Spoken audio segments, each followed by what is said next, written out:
four-wheel drive. The so-called atmospheric river storm was pulling in a long and wide plume of moisture from the Pacific Ocean. Flooding and rock slides closed portions of roads across Northern California.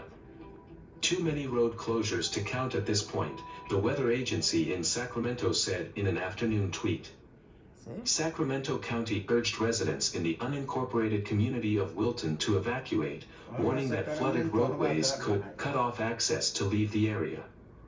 Rainfall in downtown San Francisco on Saturday topped 5 inches 12.7 centimeters at mid-afternoon, making it the second wettest day on record, behind a November 1994 deluge. With rain continuing to fall, it could threaten the nearly 3-decade-old record. The California Highway Patrol said a section of US 101, one of the state's main traffic arteries, was closed indefinitely south of San Francisco because of flooding.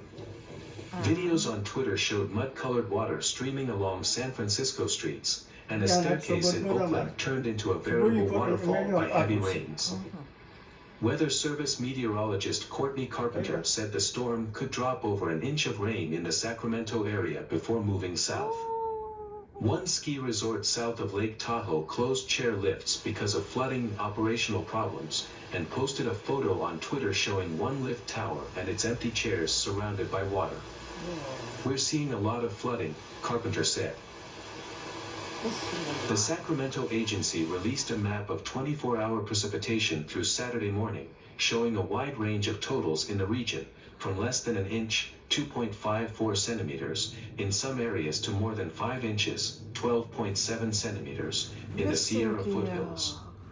The Mammoth Mountain ski area reported numerous lift closings, citing high winds, low visibility, and ice. The Stockton Police Department posted photos of a flooded railroad underpass and a car that appeared stalled in more than a foot, 30 centimeters, of water.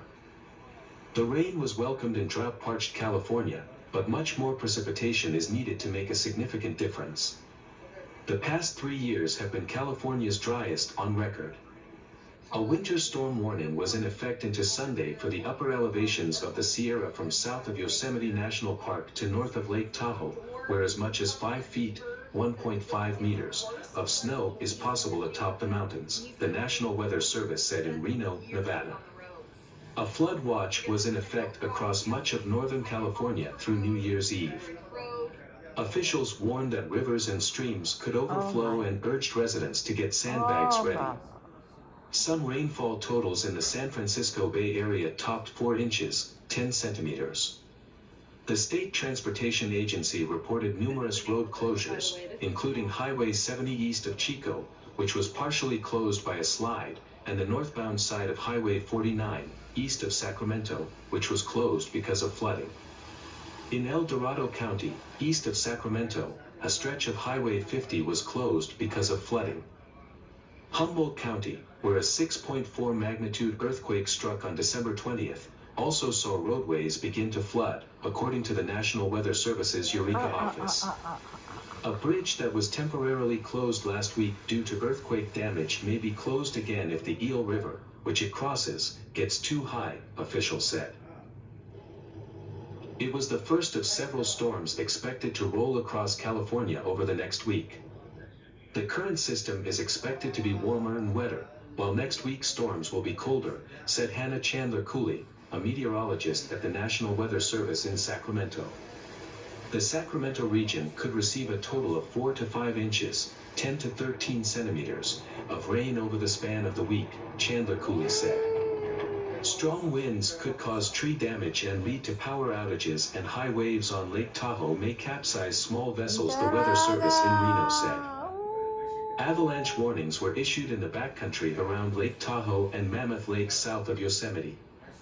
On the Sierra's eastern front, flood watches and warnings were issued into the weekend north and south of Reno, Nevada, where minor to moderate flooding was forecast along some rivers and streams. In Southern California, moderate to heavy rain was falling Saturday. The region will begin drying out on New Year's Day, with no rainfall expected during Monday's Rose Parade in Pasadena. Another round of heavy showers was forecast for Tuesday or Wednesday. The National Weather Service in Oxnard said.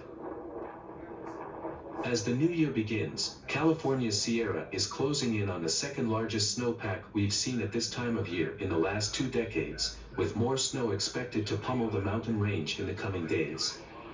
But here's why it's far too soon to declare an end to the drought.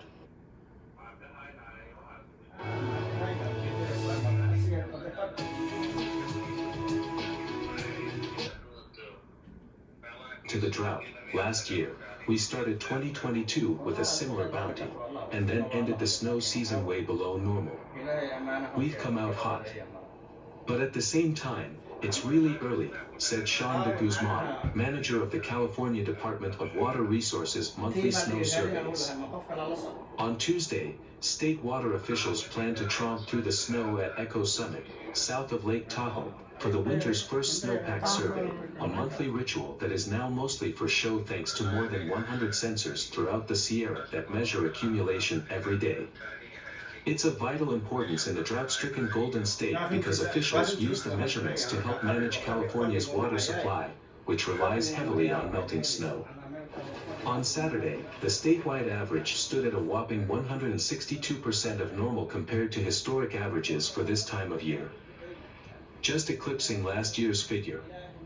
But a Bay Area News Group analysis found that of the 7 times in the last 20 years that California started the new year with an above-average snowpack, only twice, 2005 and 2011, did it finish the snow season in April still above average.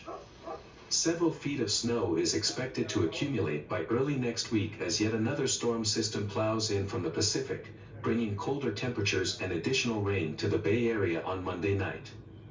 It's just far too early to tell whether or not these storms will have an impact on the drought, said Andrew Schwartz, lead scientist at the UC Berkeley Central Sierra Snow Laboratory near Donner Summit. We were in this exact same spot last year. We were way above average, and then the faucet shut off in January through March. Last year, the Sierra snowpack plummeted from 160% of normal at the end of 2021 to 37% of normal by the season's end. The last time California closed a snow season above average was in 2019, at 161% of normal, after ending the previous year at just 73% of normal.